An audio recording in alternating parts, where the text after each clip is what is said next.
Today, Eric speaks with Sinclair Fleetwood. Sinclair is the host of the Psychedelic Integration Podcast and has deep experience in traditional medicine ceremony as a spaceholder.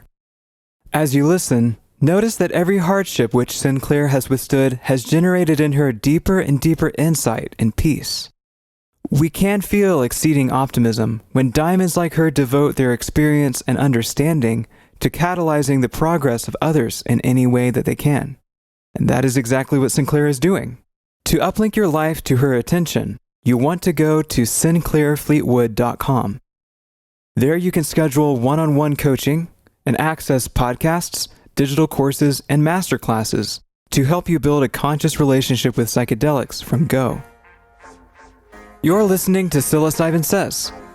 To support it, subscribe on YouTube and podcasts, and stay connected on Instagram and TikTok. And now, please welcome Sinclair Fleetwood. Welcome to Psilocybin Says. Thank you so much for having me. I'm really happy to be here, Eric. And let's get into it. Well, we kind of already have. It's interesting how quickly we got going off the record. So before we get into some of the nitty gritty that we maybe have already touched on a little bit, give our listeners a bit of a background about yourself. You've got a pretty extensive background in psychedelic work, it sounds like. So I was a mess, like a lot of people. I like to say I was deeply entrenched in my coping mechanisms to deal with being a cog in a wheel of this civilization that my spirit was like, can't be all there is. And so what I was doing was drinking quite a lot, drugs, sex. I was a party girl. I was pretty functional. I had a good job, and I checked all the boxes. I got the hat. I had a nice apartment, nice car. I had great friends. I was supposed to be having fun. I lived in Austin, and I was, in the music scene, and I was having fun, I guess. But really, what was happening is I was drowning, and I was really lost. And a series of events started happening to me in 2016. Well, before that, my dad went to prison for a violent crime and died there. And so that was kind of my first wake up call was like, do you see what's happening to your father because of addiction and anger and like unhealed trauma? But I still didn't really have it together at the time. I had a brief period of sobriety and then a spectacular relapse. And I really just came to a place of like, I have to make a choice. And I started going to Burning Man. And Burning Man was a huge party, but it was it's kind of like how the medicine works, right? It like tricks you. It's like, how did you get kind of enticed into Burning Man? I met a girl in Austin and we became friends really quickly. We were just like friend soulmates. And I don't know, she spent like one afternoon with me and she was like, you need to go to Burning Man. And I was like, why on earth would I do that? That sounds insane. Yeah, I'm going to go into the desert and drag all my stuff. Like I had read about it for years and I was like, why do people do that? That seems nuts. But I don't know, she got me excited about it. And I was, in a period of like, I was starting to get into transformational festivals and stuff. And Burning Man was like the big one. And I said, well, if I get a ticket, I'll go. It's like impossible to get a ticket. And I wrote this post on this, burner website about how I wanted to go. And it was my first time and I was going to take my dad's ashes to Burning Man. And some random lovely man sent me a message and sold me a ticket. And I was like, well, I guess I'm supposed to go to this. Holy crap. So I ended up going in 2016 and it was really hard. It was, I was drinking and partying. It's like if you go to a place where that's what everyone is doing, you just amp it up like so much. And so I was having all of this experience of myself like in my kind of worst place. I don't like myself when I drink. Like I was feeling that come up. But something else was coming up too. And it was this call to maybe there's something out there bigger than you.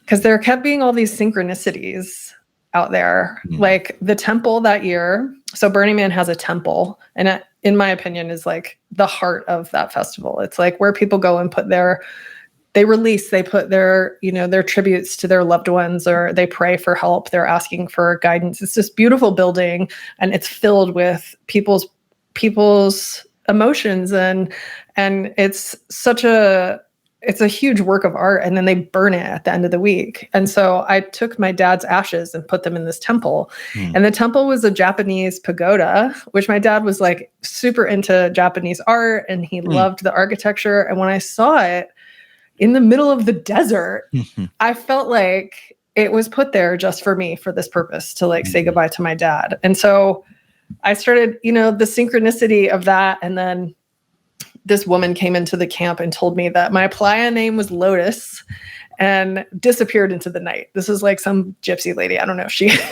came out of nowhere and named me and then left. And because at Burning Man, people get you get a nickname. It's like your name that you have at Burning Man. Okay. And I was like, I like Lotus, but I don't really feel much like a lotus. I'm like kind of a mess. And I see the lotus behind you there.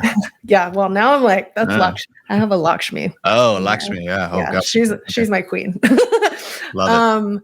So the lotus actually became this really powerful symbol in my life. And I got dosed with some MDMA and some LSD, and all of my campmates went to bed, and I was like, I'm awake. Okay, I'm going to go on a solo bike adventure. And I just got on my bike and started riding out into the middle of the night in the desert. And by the time sunrise was coming, I was like a little scared because I was kind of lost, and I didn't really have very much water. And I had been up all night, having this experience. And I laid down on the ground, and I was like, I just need to rest for a minute. And I felt the cold, playa ground below me. And I got this message from spirit, now that I know is spirit, of like, you are about to go on a magical journey in your life. And I was just like, okay, well, maybe I could just go back to camp. That would be like great. But I stood up and I turned around, and there was a massive blue lotus flower, like sculpture, metal sculpture in front of me, like pointing the way towards my camp. And I was like, okay, why does it feel like some magical being is talking to me out here? And so I went back to I finally, made it back to my camp and whatever, went home. And that event made me feel very much like myself in a way that I hadn't in a long time. Like, I started connecting to a part of myself that was beyond my job and this identity that I had, and beyond the addiction. And there was something else awakening in me. And Burning Man kind of was like, okay, you could have a different life. And so, of course, the crazy person that I am, I came home and I set my life on fire. I quit my job. I started selling all my stuff because I was like, I don't want any of this materialistic bullshit. I'm out of here. And I had no idea what I was doing. I was just careening into the abyss of, I need to get out of the matrix, and I don't know how to do it. So I'm just going to give away all my toys and see what happens. And the synchronicities continued. I randomly got a check for like $8,000 from an old 401k that I used to have. Like, it was just setting me up to keep going on this path. And I did it in a super reckless way. And then in 2017, I got punched in the face, like literally cosmically bitch slapped. I had a car accident and I got pretty injured. I was rear-ended and hit into oncoming traffic, and the airbag like broke my nose. Oh my goodness. And that was my cue, kind of like, you can't be in Austin anymore. It's time to move on. And I didn't have a job. I didn't have any money. I was freelancing, and, just kind of like, the forest fire is a really good metaphor for what I did. I set my forest on fire, and everything was kind of smoldering. And it was like, okay, well, where do you go now? And I moved back home with my family when I was 39, which was really hard. And like, I felt a lot of shame. I felt a lot of shame about it, because I'm like, okay, what a loser. Like, what are you doing? You insane. You went to this festival and now you've just like screw your 15-year career. Like, who cares? I worked in nonprofit. I was a director at my agency, and I was just like, I don't care. I can't. And so I moved back to Amarillo, Texas, where I'm from, which is in the panhandle of Texas. Not a very progressive place. If you've ever been there. Don't suspect. And then I went back to Burning Man for the second time, and I went by myself this time. And I was like, all right, I'm really gonna I'm gonna do this on my own. I'm super self-reliant. And I camped with a bunch of people I didn't know. And what was going on in my life at the time was chaos. And that's what I took out there. And that is where I had my kind of final dark night of the soul. I got blackout drunk and lost in deep playa by myself on foot with no water and no lights in the middle of the night. And I finally made it back to my camp after many, many hours of just sort of wandering the desert sobbing. And this woman in my camp who I love so much to this day, sat with me, and I said, I can't keep doing this. Something has to change, or I'm actually probably going to die, because that's what it felt like. It felt like I was careening toward so much recklessness and not caring about myself. And she took me to a sober camp. And so I spent my first day sober from alcohol in this sober camp where they took care of me and put me in air conditioning and fed me ramen noodles. And I listened to all these beautiful people tell their stories about sobriety, about how, they used to smoke crack and, give blowjobs for $10 worth of meth or something. And these were artistic, gorgeous humans living amazing lives out at this festival, totally sober. And it was the worst day of my life.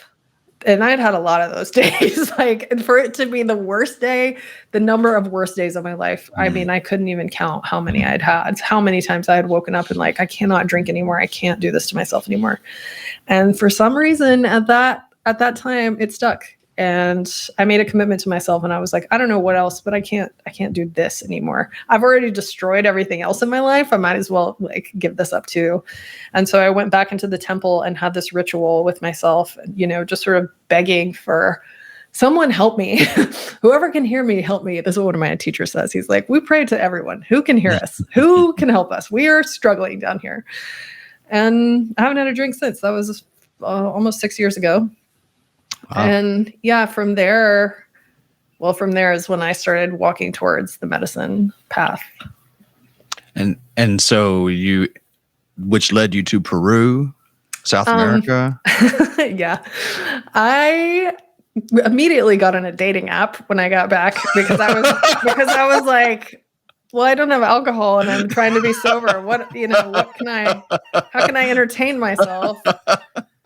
And I laugh about this because the medicine, I feel, was very, they know, the medicines know what will get you to come. They're calling you, and sometimes they're calling you through following a guy to South America and meeting him there for the first time. Oh my gosh. What happened to me. I know, it's such a wild story. Yeah. What? Yeah. So I met this guy online and we hit it off. And we had mutual friends. So I think there was a level of safety. I knew some people who knew this person really well. Okay. So he wasn't just a total random stranger from the internet. But he was going on this 2-month trip to, a bunch of different countries in South America. And South America had not been on my radar. I was not interested. I mean, not interested, but I didn't think about it and he's like, hey, do you want to come? And I was like, yeah, okay, why not? I'm not doing anything. So he bought me a plane ticket and flew me. We met in Santiago, Chile on Christmas Day, I think, of 2017. And it was all lovely at the beginning, but very quickly it was red flag, red flag, red flag. It's never as good as you think it's going to be. And especially when you have no business flying across the world to meet someone that you don't know. That's the kind of stuff I used to do all the time. I was just very spontaneous, And I think that's what I look back at that and I think thank God I did that. Thank God I was so open and willing to just do something that made me feel good, because decision is what brought me to where I am now. So we ended up coming to maybe this isn't working so well, but we were going to hike the Inca Trail first. And I like to call him Adventure Man, bless his heart. He's an ice, he does ice climbing and stuff. This guy is super adventurous and I am not. I had anemia for 10 years. Altitude is hard for me. I've always worked out and lifted weights and stuff, but climbing up a 14,000 foot mountain was not something I had done before. And he was like, oh no, it'll be fine. Like just, do some training. So for a month before, I'm like climbing stem, like with a backpack on. I'm like, yeah, look at me, I'm hiking, right? And we went to this market in Peru and drank this juice. And as soon as I drank it, and then I saw the woman was making some for someone else with like water and juice. She was washing the vegetables in this bucket of water. I was like, oh, fuck. I should not have drank that juice. And that was true. So we are going up this Inca. So the Inca Trail is the trail that you hike to get to Machu Picchu. It's like an ancient rite of passage for the Inca people. And they believe that like they often would stop at certain sacred parts and like drink medicine, maybe ayahuasca, San Pedro. I didn't know any of that at the time, but it's a very strenuous hike. You hike like up, I think it is something like 12,000 feet. And then you walk down into Machu Picchu. So you go like above it and you can see it there's like this thing called the Gateway of the Sun or something. The first day I was wrecked, and that was supposed to be the easy day. I was really struggling. I couldn't breathe. And it was weird. It wasn't like, oh, I'm, not in shape. It didn't feel like that. I felt like my body is not getting enough oxygen. And we would stop for a meal and I would just like lay there and pant. And like Adventure Man is flirting with all these like hot 20-year-old girls. And I'm laying on the ground and these people are like, isn't he your boyfriend? And I'm like, I don't think he's my boyfriend. Oh my. So after the first day, I woke up in the middle of the night and I was violently ill. I was throwing up. I was like, it was coming out everywhere. And I told the guide, I was like, there's no way that I can keep going up. I might be able to go down, but that's going to be a stretch. And the way that you get down off the Inca Trail is you walk. There's no one to come and get you. Like you have to carry your ass back down to the beginning. And there's an angry little Peruvian, Sherpa carrying my stuff who's like, this is no big deal for him. He could do this 4 times a day. It's like, he's so good at climbing mountains. And he was irritated that I was taking a long time. And that day it was like torrentially raining. And so I'm throwing up every 20 minutes and pooped my pants at least once. Oh my gosh. I was hallucinating. I was dehydrated. I had at least stage 2 altitude sickness. And I had a parasite or something, some kind of foodborne. I was really, really ill. And at one point I collapsed on the mountain and I was like staring into this beautiful green space. And I saw a face come out of the mountain, a woman, and she was like, are you ready to begin your journey? It's time to come and meet me. And I was just like, who the fuck are you? But I knew who it was. It was ayahuasca. And I had kind of known about ayahuasca for a few years, but I hadn't had any plans to do anything medicine related on this journey. I was still very much in a recreational. I had an experience with mushrooms where they told me, don't come back here. You need to go see your grandmother. And I had no idea what that meant. Interesting. So I had this kind of experience on the mountain with this vision. And when I finally got down, I got back to Cuzco. I was really sick for several days. I was able to go meet the group and see Machu Picchu, which is absolutely amazing. And Adventure Man broke up with me on the bus ride home back to Cuzco from Machu Picchu. So I essentially got dumped at Machu Picchu. And then when we got back to the hotel, we still have like 10 more days on our trip. And we're like, okay, we're just going to enjoy it. It'll be fine. Like, we don't need to be romantic. It'll just be fun. We got a phone call and his dad had passed away. So he had to leave. So I ended up alone in Peru, with a broken heart and a lot of diarrhea. With this kind of seed that had been planted of you are on some kind of mystical experience and you need to start investigating what that means. And I knew that I did not want to do ayahuasca in Peru because I had just had such a, kind of violent experience in Peru. Peru is beautiful. It's a lovely country, but it wasn't my place. And I finally, the last part of our trip, we went to Ecuador. And as soon as I got to Ecuador, something about me, my whole nervous system just like relaxed. It felt very comforting there. They have amazing coffee and chocolate. And like, it was like, we're here to support you. And I ended up spending my 40th birthday alone in Peru in this place called Baños, which is the city of waterfalls. And they built this town in the valley of all these active volcanoes because it has all these hot springs. The whole town got wiped out like many years ago. And they were like, I don't know, the water's really warm. Let's just put the town back. Let's just put the town back. What and are maybe, the odds? yeah. And like sometimes they're like, you always need to make sure, like pay attention to the volcano alerts because it might erupt at any time. But it does have amazing water there. And on my birthday, I took myself out for a steak dinner and I was like, all right, sister, I need to make a promise to myself. I have got to stop chasing after some outside thing to save me, whether it's a guy or a substance or a diet, or I was always looking for some outside thing. And I knew at that point, like, I need to go inward and I'm ready to do that. And so I made a commitment to myself, like, no more dating, no more boys, no more sex. I am going to spend the next year falling in love with myself. And when I got back to the US, I planned an open-ended trip to South America. I had gotten some money from my car accident where I got punched in the face. So that actually had a silver lining, and I had no agenda. I booked a retreat in Ecuador for 12 days with ayahuasca and San Pedro. And I started in Colombia, and I'd never traveled before by myself, like to a foreign country.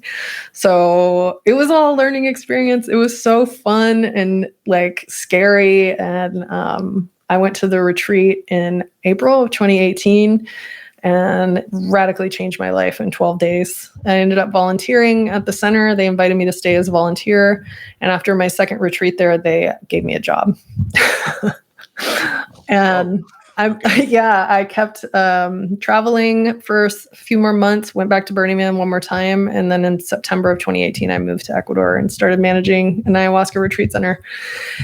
And that is how I got my start in doing medicine. You were in a management position? Well, so I have a 15-year career of working in nonprofit and social service. Okay. So I had a very amenable skill set to doing that work. I had been working with people for years and years and years. I worked for the Red Cross for 8 years. I used to work at a substance abuse treatment center. I worked in reproductive justice and abortion rights. And so I had a lot of experience in that realm, and I'm very good at logistics and operations, and that's what they needed. It's, the retreat center is yes, it's a spiritual retreat and you're doing ceremonies and there's a medicine component, but it's really a hotel. It's like a hotel full of people who are having super traumatic, like, healing experiences. So in addition to like the ceremony part, there's like, taking care of people in their rooms and they're, getting them to and from the place and making sure they have their food. And so I was managing all of that stuff. And in that time that I was there, I had the privilege of getting very close to the shaman family that worked there and getting to one of the things that they let the managers do is train and learn. And so I learned how to keep the fire. I learned how to keep the door. I started learning how to sing and taking on different roles, like facilitation roles inside of our ceremony. And I learned how to run different kinds of workshops, and I got to create content. I got to create stuff to take people through. I started doing tarot readings, and I got trained as a yoga teacher in Guatemala. So that was another thing that I offered was yoga. And yeah, it just all kind of like, I don't know why I got pulled into this, but here it is. Well, I mean, we experienced a lot of the same in Jamaica. When you're trying to run these organizations there's not much of a framework for it, and you just you work with what you got. So people like yourself come along, and you need help, and hopefully it is an even kind of a reciprocal relationship. But yeah, it's a tough walk to walk. Courtney, my wife, managed administration and logistics in Jamaica. So it sounds like you all had quite a bit of similar stuff there. Can you talk a little bit though about your personal transformation? You said that everything changed for you in that first 12 days or 10 days. Can you talk us through that a little bit? Yes. So I wanted to sit with plant medicine because I was finally ready to do some root cause healing instead of, I wanted to stay sober very badly. I had been sober since September. I was sober for like 6 months when I met the medicine. And I wasn't totally sure what that was going to look like, but I knew there was going to be some stuff, about with my dad and with my body image and with my relationship to food and dieting and, my relationship to men. I mean, I had a list. I was like, here are all the things I need to heal.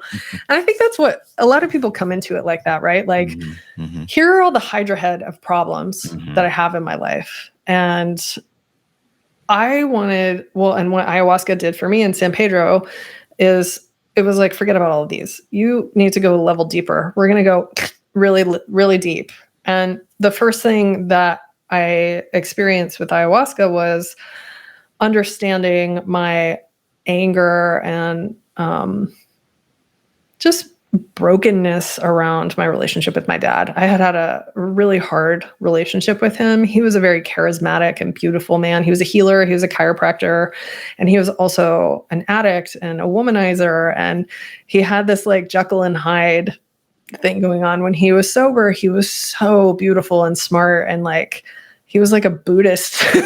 And then, when he was not in that state, he was very angry and, he lied a lot. And I had so much love for this man. And I was so angry at him because he wasn't around when I was a kid as much as I wanted him to be.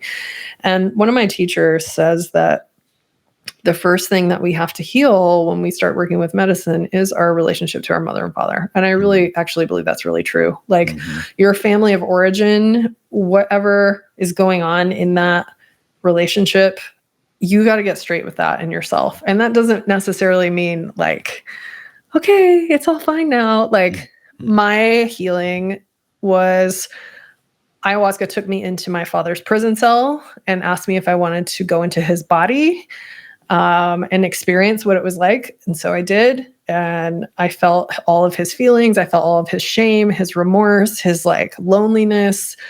And it gave me a sense of compassion of like, I don't care what this person did to me. Like nobody deserves to have this experience that he had at the end of his life.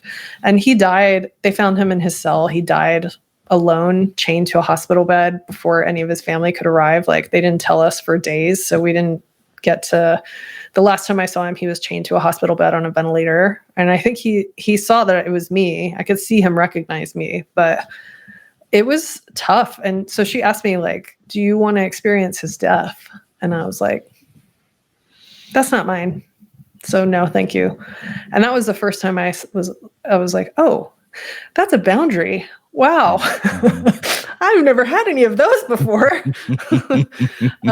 So I feel like ayahuasca became my teacher and is always teaching me in ways that I don't expect. Like she doesn't ever hand me anything. It's always a choice of stepping into a more powerful version of myself to receive the lesson. And so at this retreat center, they offer ayahuasca and San Pedro. And San Pedro is a mescaline-containing cactus that grows in the Andes Mountains. It is similar to peyote, but different. And they have like very different, spirits.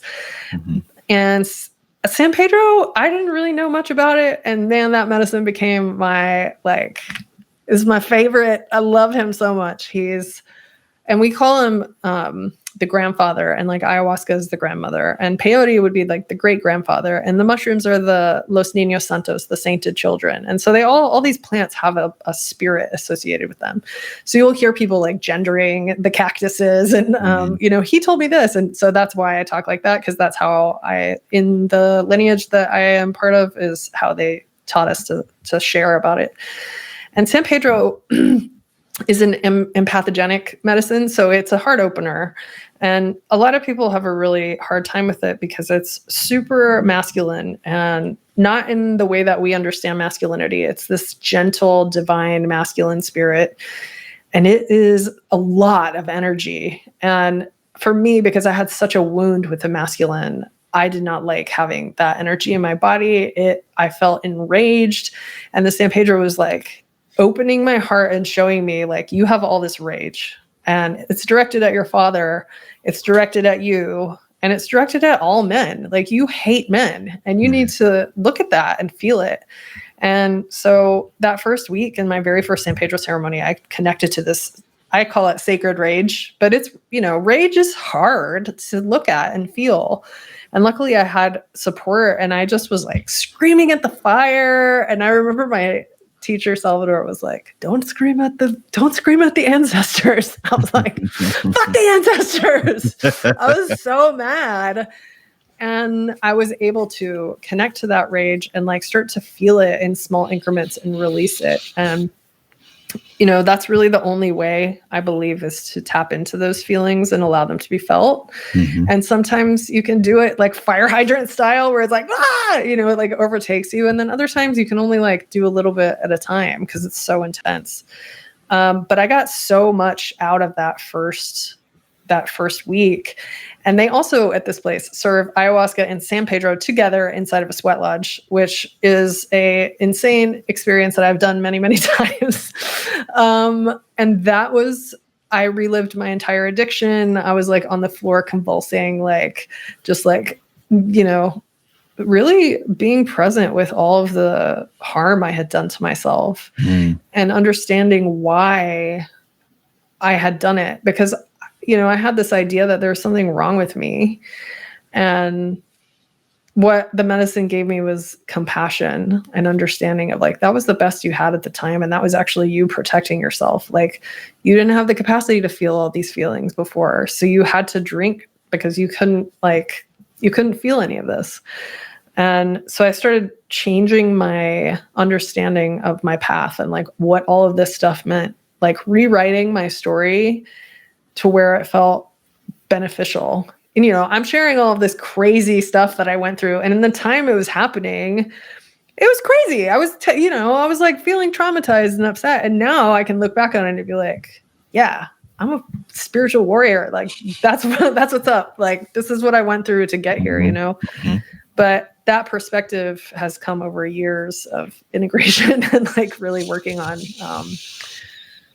understanding what all of that meant and what it was for and how, I can use those experiences to be in service to this work, because it's like, for me, there was no question that and I didn't ask for any of this to happen. Like, I wasn't looking for a job. I was on a free for all, like, world trip. I was about to go to Thailand and they were like, we want you to stay here and help people through this. And I was like, well, I couldn't say no. There was just no way to say no.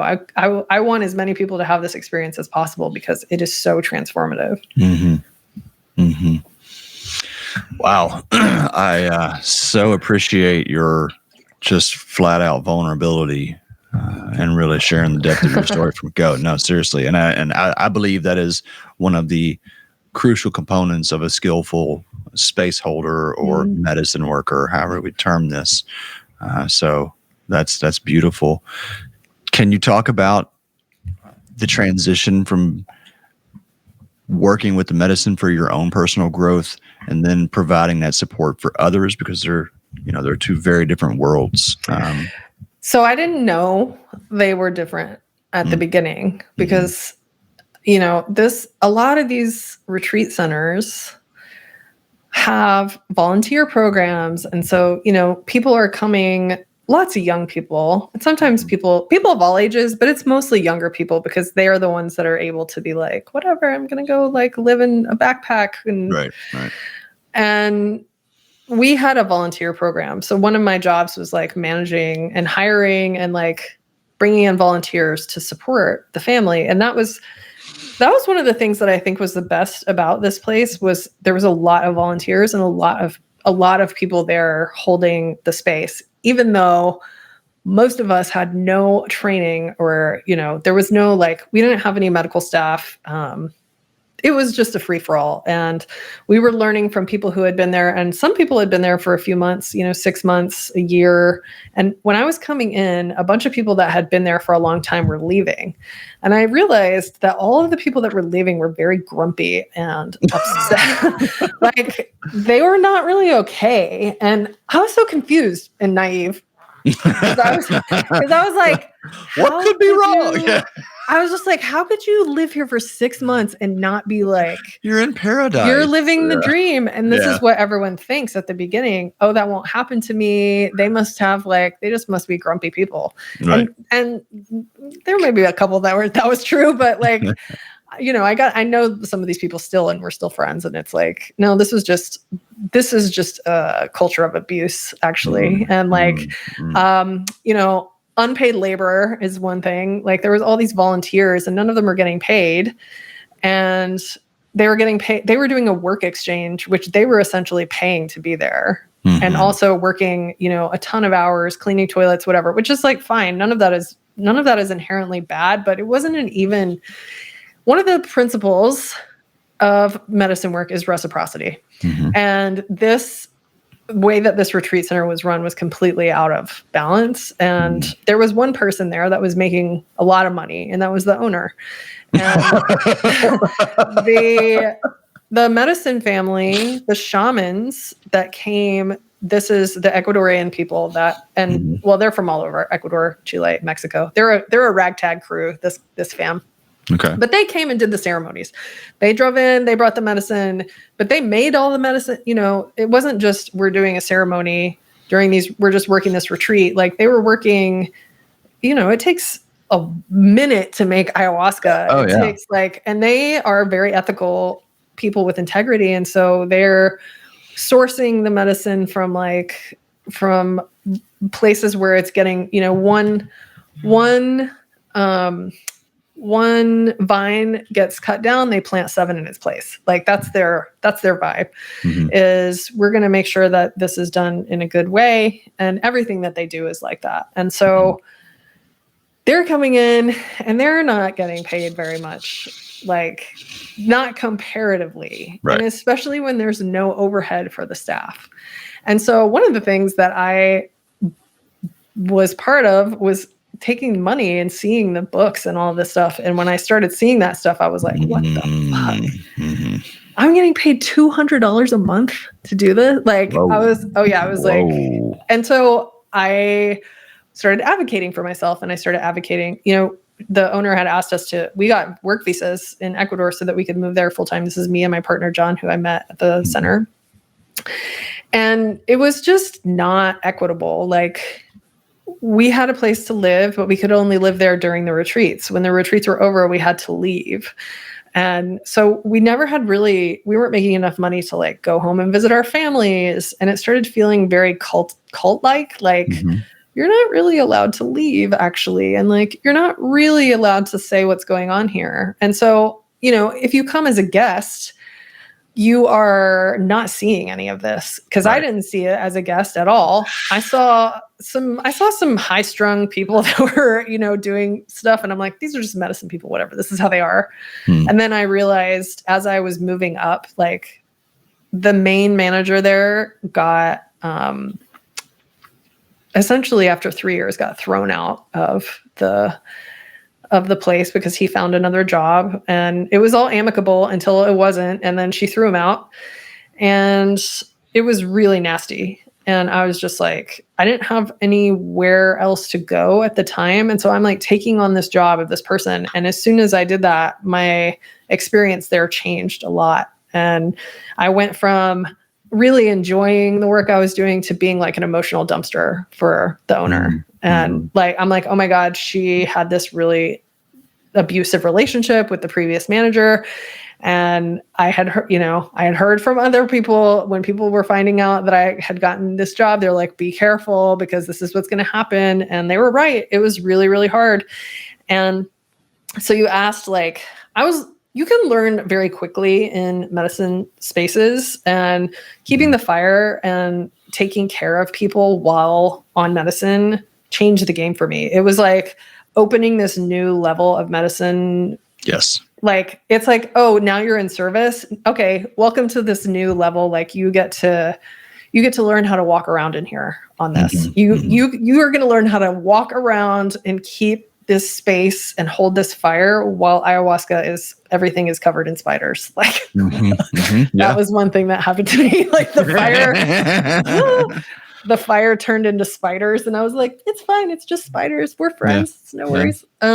So I think it like gave me a confidence in the altered state space to be able to say, oh, like I can handle myself in here. And I have for some reason, I don't purge, like vomit on ayahuasca. Never have. Like I cry. That's my thing. So I'll just be keeping the fire, like sobbing hysterically. But there's no integration. I didn't know what integration was. We weren't doing it. People were not getting ready before they came. And when they were there, they would have these beautiful experiences because the medicines are beautiful. And then they would go home into these environments that made them sick in the first place and be like, why can I not, like, there's something wrong with me. And I kept seeing this happen because I made a personal connection with a lot of people there. And I would hear from them months later and they're like, I relapsed, like I'm in jail, whatever. And I'm just like, this is not how this is supposed to be. Like people need help and support. And so I started thinking like, how can we take care of them after? And I still didn't know what integration was. And I definitely wasn't getting any myself. Like I did not know, we did 13 retreats a year and for 12 days. And then we had 5 days before to get ready. So I was getting 4 to 5 days off. And I really never took any time off because somebody was always emailing. The owner was constantly texting me. Like it was intense. And my medicine ceremonies, when I was, working in the fire, started being about her. They started being about dealing with the stress of being there and not about, here's something that you need to know about yourself. It was just like the maintenance, like the maintenance processing that I needed to take a lot of medicine just to be there. And it got to a point where I was like, this is not okay for me. Like there's no amount of ayahuasca in the world that makes it okay that this woman like cusses me out. I do not need this medicine this much to be in this situation. And so once I made that, realization, a friend came to a retreat and saw me and she was like, this doesn't seem like a healthy place for you. And I don't know, having it reflected in someone at me, like they're like, I'm concerned. She's only paying you how much? Like you should be making XYZ. And like the money thing was a big deal to me because I have a lot of experience. Like I'm not just some random kid, I'm like, I'm 40. I'm a professional person and I'm really good at what I do. And I was doing all kinds of stuff. I was like working on their website and like, she was getting so much labor out of me for nothing. And it like, finally I just snapped and I was like, we have to go. So we ended up leaving. And so did you just jump ship? Did you give notice? How did that play out? I not only gave notice, I trained the people that replaced me, which I would not do if I had to do it again, because again, it was another like, I felt like I owed her that for some reason. And now I would never do that. I would just be like, see you later, crazy pants. I'm out of here. I mean, we literally had to have taxis come and get us in the night because we were afraid they were going to lock us in. If they found out we were leaving, like we had to have these we had a safe house that we went to where like no one knew where we were. We were scared. Like her husband threatened to kill us. It was not cool. No. Yeah. He said something like, in Ecuador, if you commit a violent crime and you're an expat, they'll just put you on house arrest. And I was like, did you just like threaten to murder us in our sleep? What? Yeah, it was not a good scene. And everyone was like, oh, you're living the dream. Yeah, no, this is a big, important topic to discuss publicly. I've actually never told this story before. I had no idea we were going here. Courtney is going to be really amiss that she didn't get to partake in this conversation, because she can commiserate in a lot of ways, I'm sure. And it's really challenging for me as someone who started a retreat center, and I really did my best to pay. I mean, I overpaid people. That's one of the things that I ran into in Jamaica. I was overpaying Jamaicans to the point where the Jamaicans were coming to me saying, hey, the other Jamaican business owners were coming to me and saying, you can't pay people this well because you're changing their expectations in their standard of living. Mm-hmm. And then, excuse me, there's a whole lot here to unpack. And without kind of going into necessarily my personal specific details or, identifying individuals, this conversation is increasingly important because there are so many people that are coming into this world seeking help. Like you said, there's so many fucking traumatized. There's so much trauma and so much pain out there, and people are desperate for help.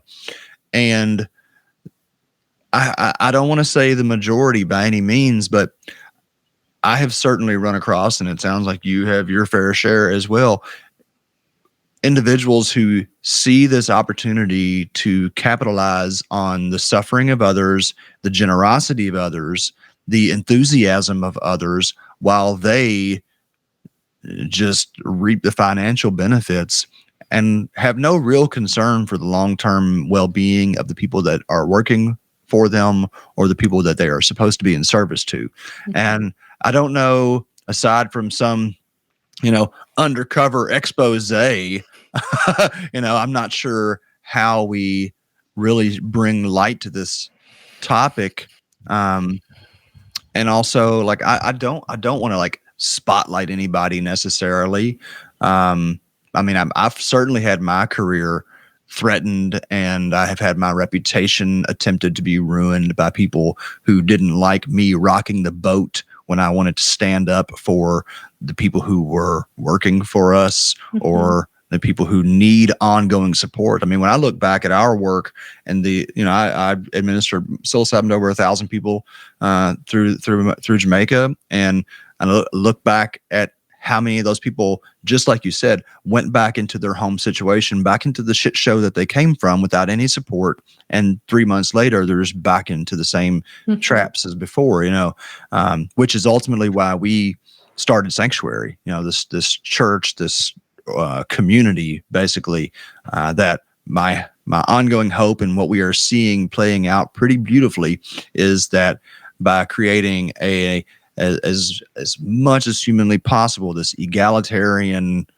community structure where it's just people who are seeking healing, supporting other people who are seeking healing. So it's a peer support model rather than this top down. And I guess that's the bigger question is there a place for typical corporatism in psychedelia?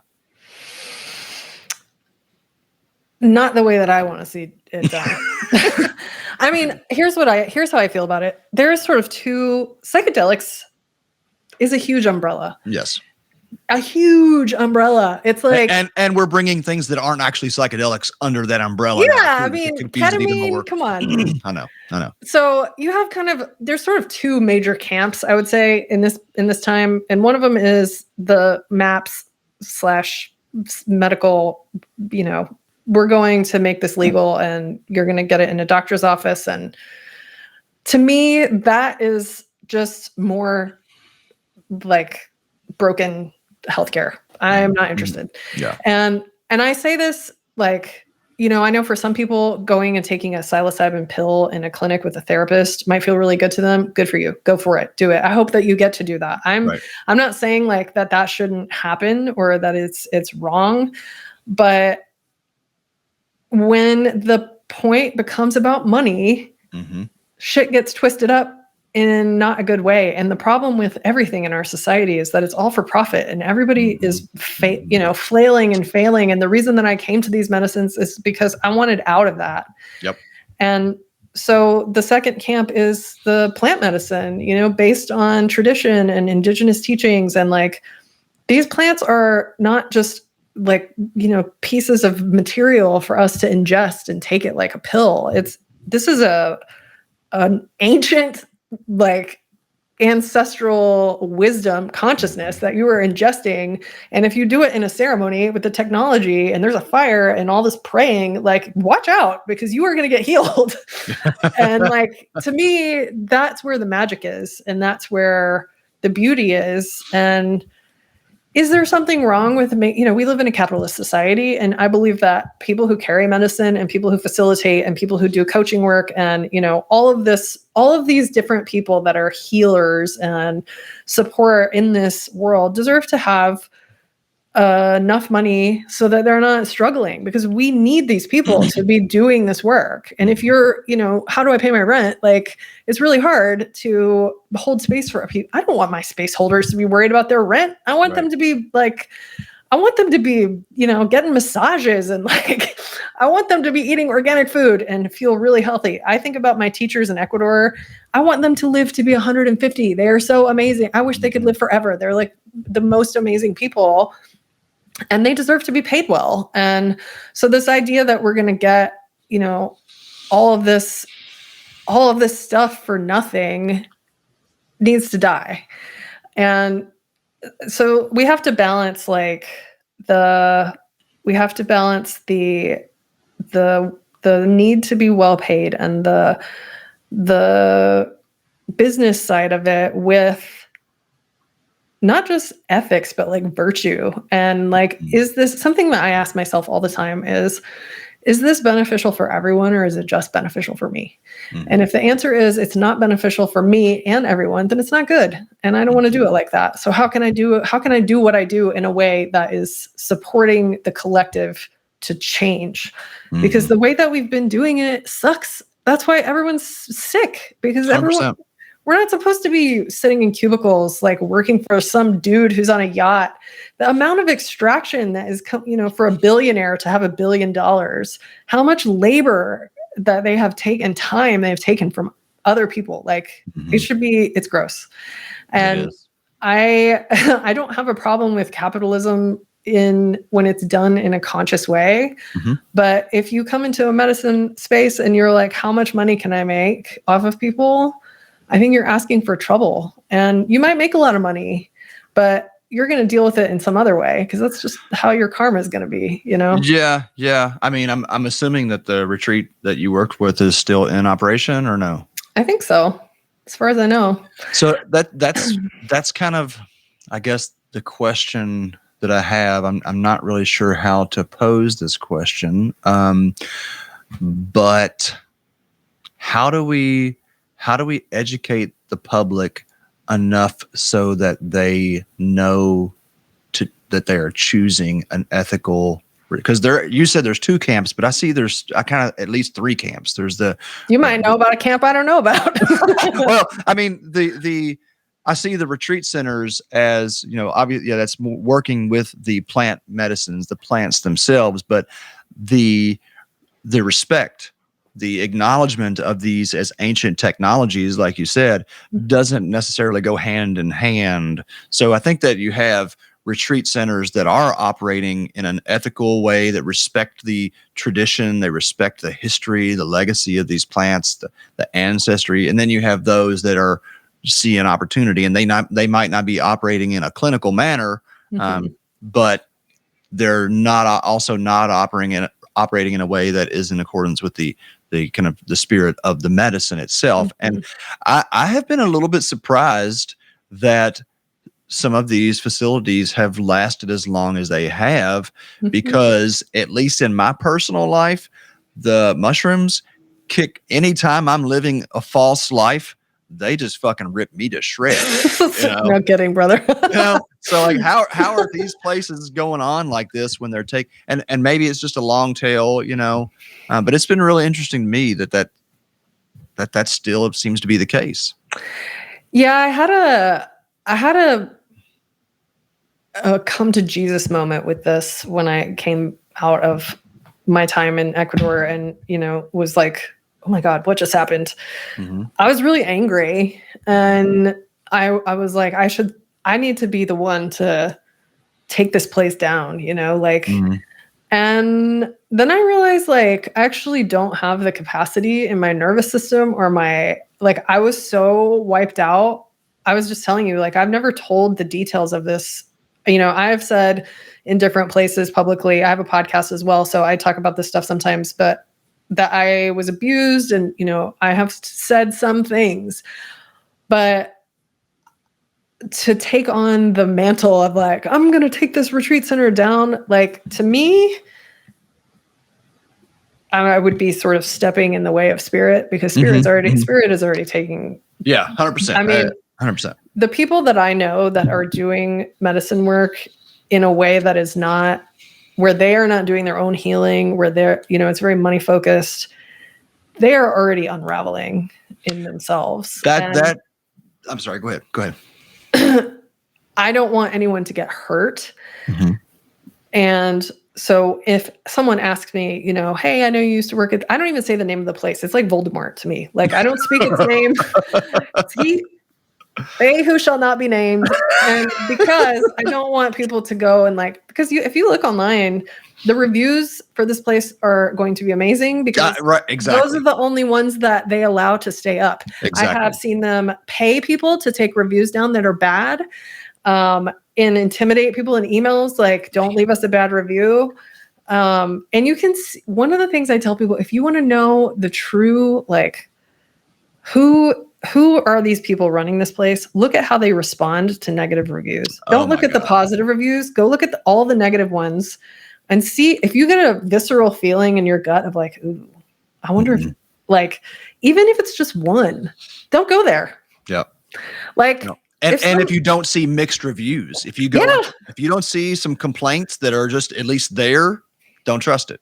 Yep. Oh, truth. Because we're human beings. The people running these places are humans. We're going to make mistakes, I mean, one time this guy and his girlfriend came to a retreat, and he seemed to just really, we had a nice connection, I thought. And he left me the worst review. He was like, what a poser. Like, she's the worst. He hated my guts. And I was like, oh my God, someone hated me. And, back in those days, I was like, I could not stand for anyone not to like me. Like, I had so much people pleasing. It took me years to unravel that.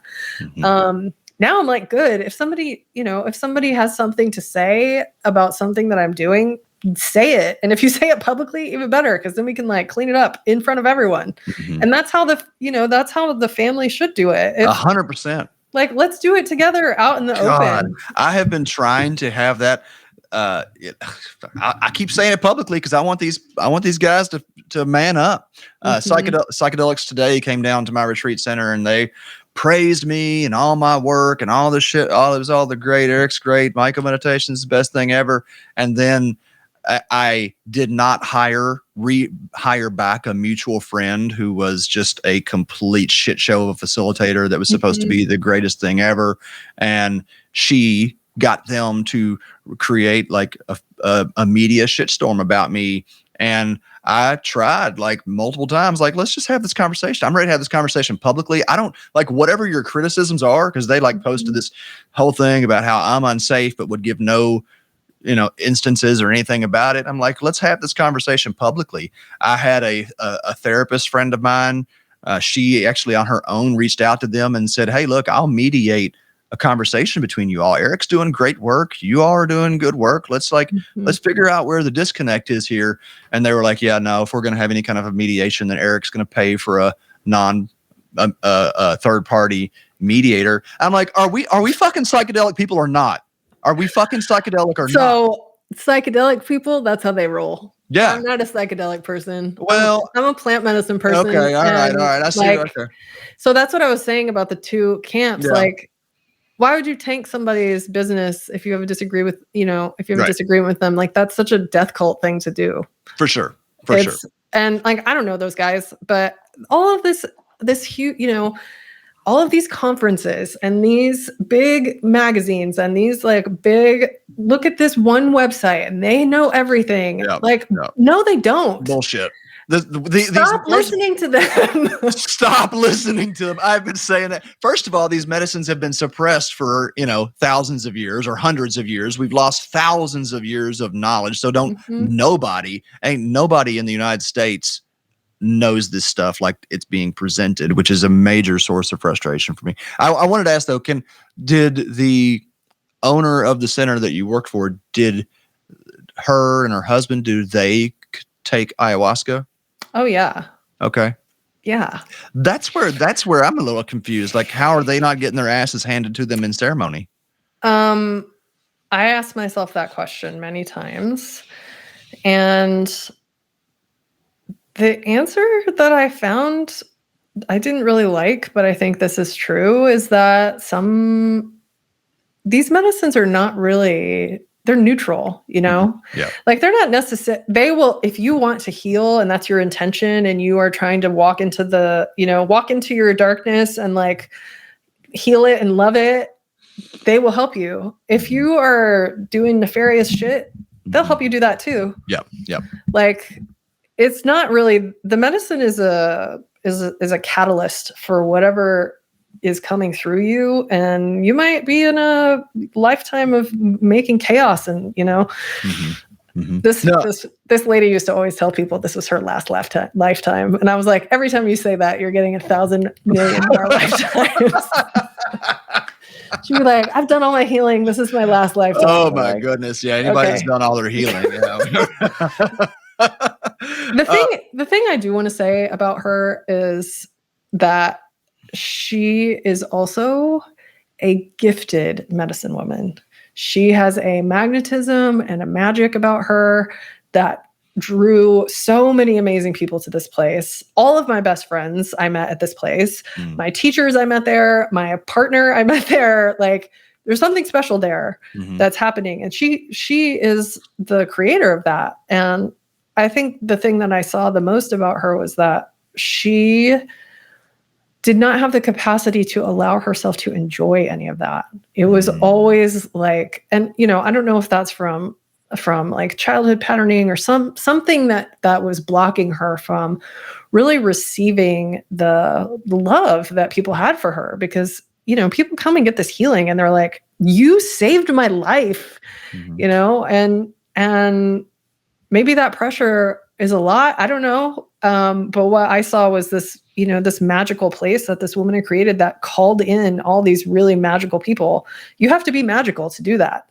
And I think, if she was able to find some relief and some healing and I don't know what exactly it is that she needs to have, that she could have more of that and less of the, yucky, like, crazy part. Well, I think this is a part of the conversation that culturally we don't really bring up enough, for sure, if at all, is that nobody is any one thing. No. Right? We talk about people as if they're like either a good or a bad person or situations and the medicine itself. Like, and that's just, we are complex creatures. And that's why I personally feel like the dynamic conversations between individuals, particularly those that disagree, are really important so that we can see that whole person that's over there and not just this kind of like behavior that we then ascribe to this individual and that's who they are. Everybody's just hopefully trying to heal, but we're all just damaged in one way or another. Yeah. I mean, I love this woman so much because she was my teacher. I was like, she's going to be my spirit mom.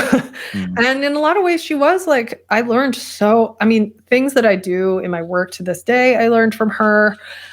I got so much healing from her in her ceremonies, and equally it was a very, abusive situation in the end. It didn't start out like that for me, but my experience there was really hard. And, I don't like to, and that ultimately was why I decided, like, it's not up to me to be like, if I want to go and like make a fuss and make a mess, that's my ego. And I'm not trying to, I want to be at peace, and I am at peace with her. I don't have any anger towards her. I have a lot of compassion and a lot of love and understanding. I pray for her all the time because I just like, if it was not for her and that place, I would not have found this path and met my teachers and, had all of these beautiful experiences and friendships. And so that's kind of how every experience is. It's like, here's this beautiful gift and it's wrapped in darkness.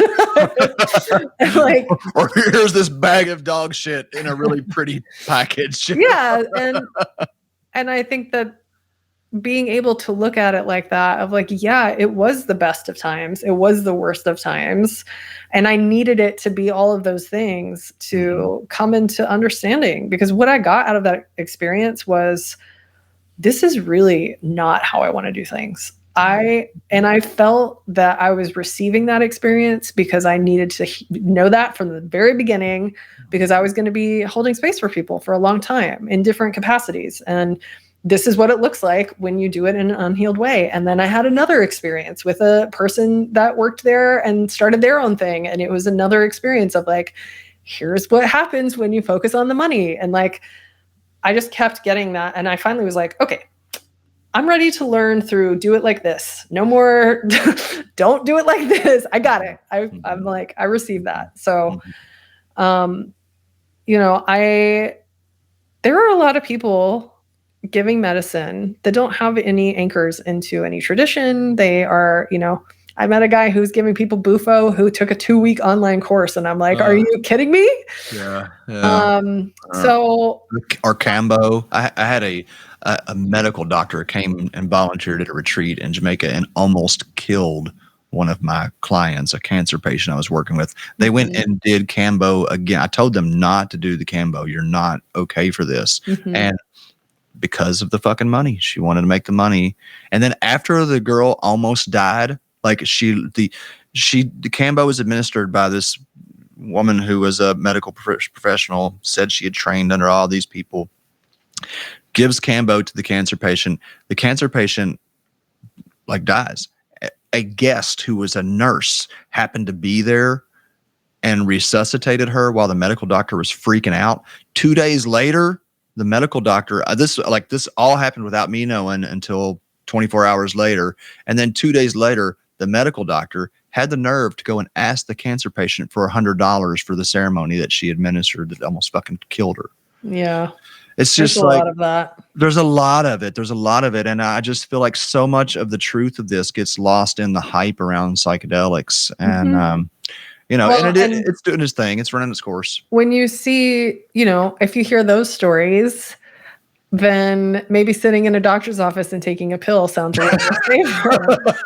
Yeah. I have to go to the jungle and like sit in the night with these, shamans who are praying over me and smoking and making me snort tobacco up my nose. And like, that doesn't sound very fun. So I get it. Like, I get why people are called to that. But the thing is, there are teachers out there who have integrity, and there are medicine carriers who have integrity. There are facilitators who have integrity. There's lots and lots of people doing this work who are doing it from a good place with ethics. How do you help people identify that?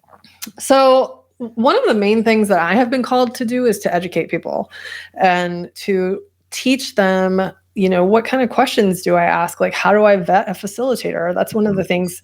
I have a free ultimate quick start guide to healing with psychedelics that I give to people. And there's a list of just like, here's everything you need to ask yourself and the facilitator.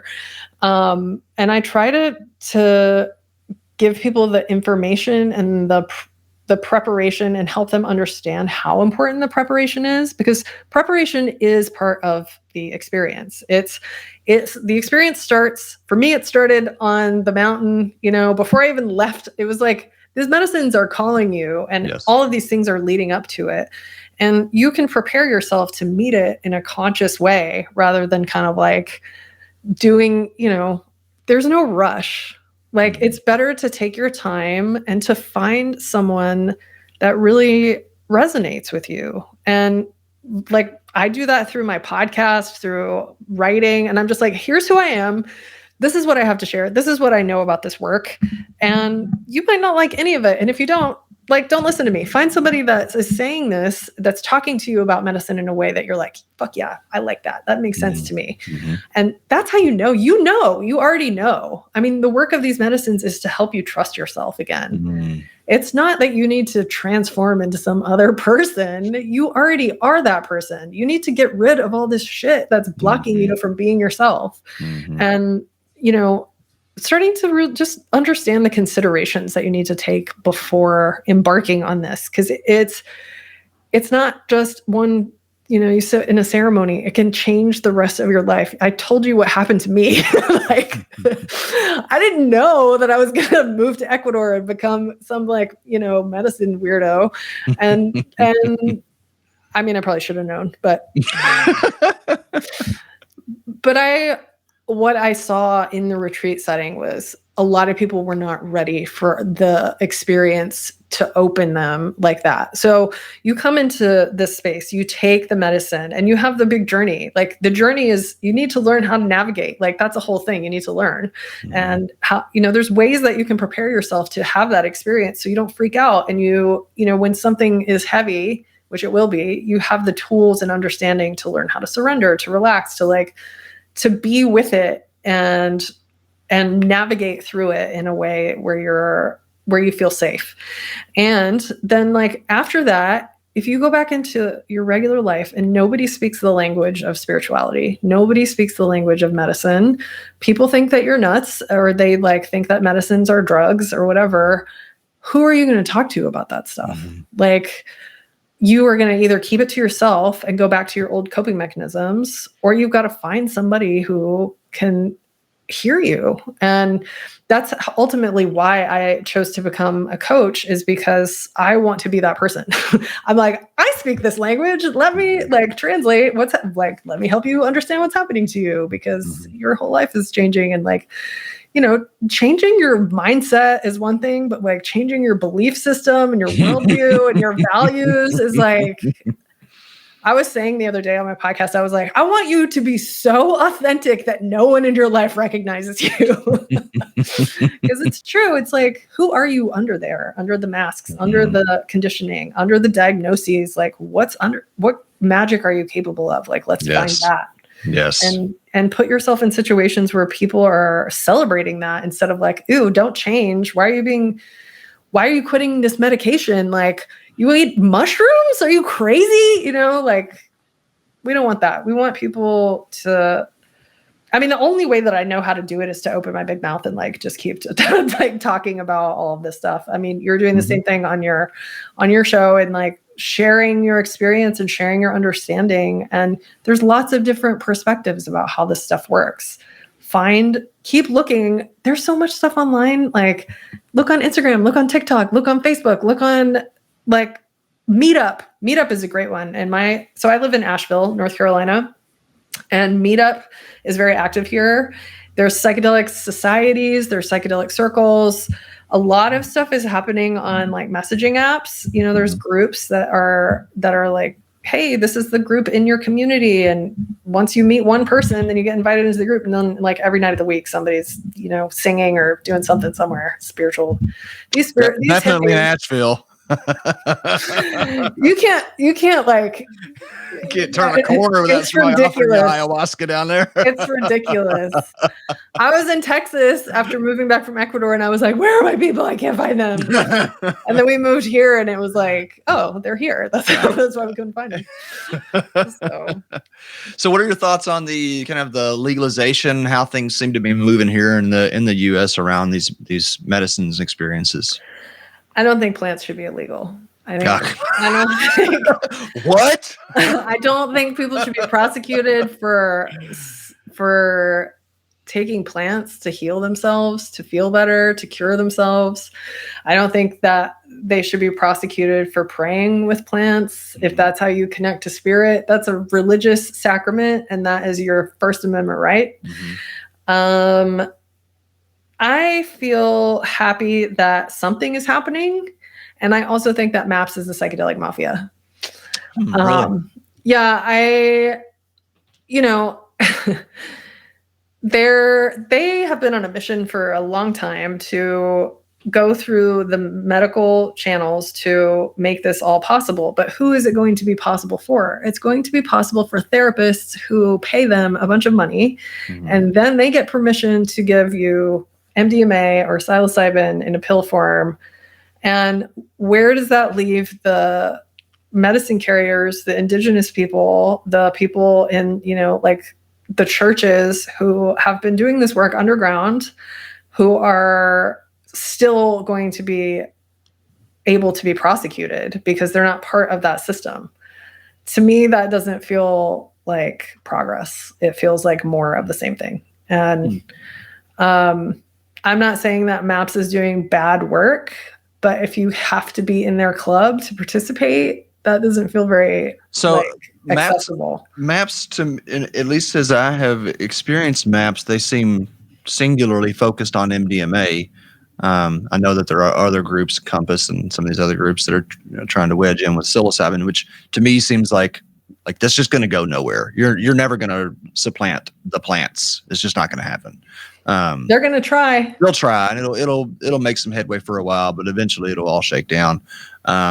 MDMA, I personally feel like that the medical route is probably the best way to start with MDMA, and probably LSD, any synthetic. I don't know. That's kind of been my sense of it. I'm just kind of curious to see how it all unfolds for sure.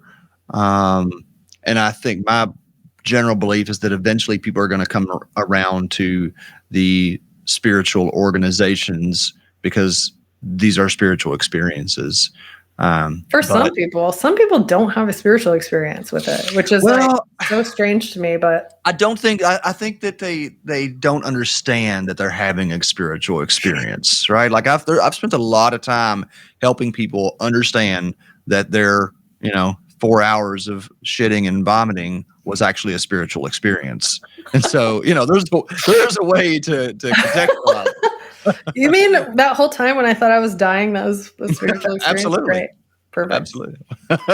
Yeah, I don't know. I feel like I try not to, it doesn't matter what I think, honestly, about this because I don't care about it. Yeah, I get it. Like, I want people who are interested in that to go and have their experiences in whatever way. If you want to have a therapist give you MDMA and like that heals your life, fuck yeah, awesome, do it. I always say, like, I'm not against any of this stuff, but I do have opinions about it. Yeah, they're not very. I'm just curious about that. Yeah, they're not very like palatable. Because I'm never gonna take MDMA in a therapy. I'm gonna take MDMA on the dance floor. I'm gonna take MDMA at a festival or in my fucking living room with my lovers. A lot of MDMA in my life, and it's very. I can see the in a therapeutic setting. Can see how powerful that is, because essentially it removes fear and replaces it with love. And it's just a chemical process that's happening. The issue that I have with sort of the synthetics is that they're missing the spirit that the plants have. So when I am with like LSD, for example, is I like to call it an alarm clock medicine, because it's like, look at everything is not what you think. And where is my grandmother? Because I personally, for me, having the ceremonial experience, like all of that stuff clicked for me. And I don't think I would have gotten the healing that I got out of it without the connection to nature doing ceremonies outside. Like for me, the number one thing that I learned from medicine is that water is life and the earth is a sentient living being, and we are wild animals, and we come from the earth, and all of this way that I was thinking about everything was so wrong. And I don't know how to I didn't get there from chemicals. Like I just didn't. And I'm not saying you can't get there, but I work with a lot of people who started with ketamine and then they're like, this did not do it for me. I need something else. And then they move to mushrooms and they're like, okay, now I'm starting to feel what the hype is about, Yeah. The spirit of it. I completely agree with that. It struck me as you said that I've never taken MDMA in nature. You know what's really great? To take MDMA with mushrooms together, because then you have a plant holding the experience and it's much more grounded in the naturey earth I like it. If I was going to take MDMA, that's how I would do it. That makes sense. Have the plant with it, because I'm a plant person. I Same. try to stop being so crunchy, but no, I mean, my yard, I garden, I grow everything I do. I'm just always growing things, and the mushrooms have been talking to me since I was a child. No, nice. period. They're so fascinating. They are literally the coolest thing on this planet. Like, they are. Wow. When you start learning about them, and it's not just these psychoactive ones. I mean, those ones are great, but there is a mushroom for everything. There's a mushroom for, your physical. I microdosed ayahuasca and lion's mane when I was having this really intense pain in my body, and I got a message from ayahuasca, and she was like, prescription. Ayahuasca and lion's mane and niacin. And I was like, okay. And I did this for like 2 months, and I had all of this like pain in my hands and my feet, and it's gone. It like went away. And these plants are intelligent. They're here to they evolved with us, and they are evolved to be our medicine. And, it's not just about having the psychedelic experience. I mean, I think psychedelics are a gateway to just getting super healthy, because you're, once you start taking them, you're like, oh God, I have really not taken care of my body, or I need to what's up with my sleep? I mean, that's a lot of the work I do with people. Integration is about how can you come back into balance in yourself? Because most of us are just jacked on, stimulants and totally. But we've not been drinking coffee. We have been coffee snobs to the extreme and have drank tons of very dark coffee. And we've not been drinking coffee for the last 3 or 4 days. And it's like, oh my God, my nervous system was just fucking wrecked from all of that caffeine all day. I mean, lion's mane, God, I've had several gourmet mushroom farms, and grown a lot of lion's mane, and have had multiple experiences I've had where lion's mane would tell me where it was in the forest, and I would go there, and it's there. My chanterelle patches, they sing to me. I sing with them. Mushrooms are absolutely incredible. So what are you doing now? Or is coaching and integration work, is that the bulk of what you're doing? Are you also doing some guiding, or how you can talk about it to the extent you want? I am not a medicine carrier. And the reason is that path in the tradition that I am part of is at least a 12-year process, 10 to 12 years. My partner, John, is on the path. It's a intense cycles of vision quests and sun dancing and all of this North American Lakota lineage stuff. And I like things to be a little softer. So I'm apprenticing with an elder around working with the mushrooms. And we do facilitation in Mexico for mushroom retreats. And we're also starting to do them here. And the main work that I do is as an integration coach, and I do one-on-one work with people. I have done groups in the past as well, where we have also taken people, and I say we is like me and my partner, John, taken people to Ecuador to do ayahuasca in San Pedro at the sanctuary where our family lives now. They have their own land. So we often will, essentially now I just tell people we're going to be in Ecuador for 6 weeks. If you want to come to one of these retreats, we'll be there. To me, the support around this work is so important. And that's what gets me really excited, because I've seen, people make miraculous healing, and that makes me feel so happy to be the person that's I like to think of myself as a Sherpa, I've been up and down this mountain sometimes. I've fallen in the crevasse. I know where the holes are. I'll probably fall in a hole again sometime. And how that has looked for me has been doing all this really deep healing in myself. I have healed chronic pain. I have, healed addiction. I have worked on body image and diet culture and money stuff. And currently have been in this whole releasing cycle with I'm 45. So I'm starting to go into my change, my cycles are changing. And so just having my own stuff come up and okay, I have to learn how to integrate this in myself. And that is how I am able to work with clients because I've been through it myself. And I've developed a way to kind of, because I think I love coaching and I'm a nerd, so I like to learn too. So I teach a lot of workshops and just trying to explain, what if you thought about things in a different way? Like, what if you, instead of being on this, my big thing right now is like slowing the fuck down. Instead of being on this time-based production, we just go. There's no stopping. It's just always on.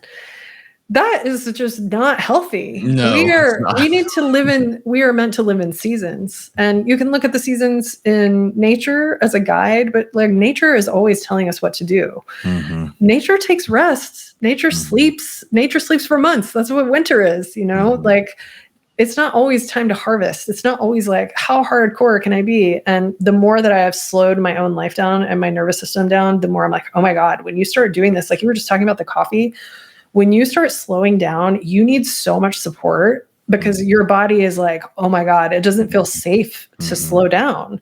So you might feel worse, as you're going through this process. And that's what happens with medicine. If you start setting off these, healing your traumas, you're going to feel worse at the beginning, but you won't stay feeling worse. And how can you become resilient to like manage the waves of life and accept where you are and allow all of this beauty to come through and allow the pain to be there, allow whatever suffering that you have, like, can you go into it? That's the work that I like to do with people, because avoidance hasn't really worked for us. I tried it. I was like a professional avoider, and now I'm like, eat me up. I'm gonna go walk into the mouth of the beast. What do you got? Yeah. So. That's where it's at. That's where freedom lies. Wow. Well, this has been a wonderful conversation. I'm so pleasantly surprised. Yeah, this is great. I will be sure and get your links to your podcast and everything and share with our guests in the show notes. But do you want to mention the name of your podcast or anything to share where folks can find you? My podcast is called the Psychedelic Integration Podcast because I was super lucky to get that name. I don't know. It was free. I got it. I snatched it up. Nice. I do it every week, and I have all different kinds of stuff on my website, sinclairfleetwood.com. I have master classes. I have free gifts. I have the ultimate quick start guide to healing with psychedelics is kind of where I start people, and digital courses, like whatever you like, I got some. And I'm pretty active on my email list. I have Instagram and TikTok. I just got on TikTok. Oh my God, what the hell? This thing is crazy. I know. It's intense. But I like it because it shows your stuff to like a whole bunch of people that you never, they don't censor you. Honest to God, that's what I'm saying. Like, that's where I'm finding that you get the most like diverse information about what's going on politically and in the world. Yeah, it's good. Yeah. Yeah. I just got on the TikTok wagon, so we'll see.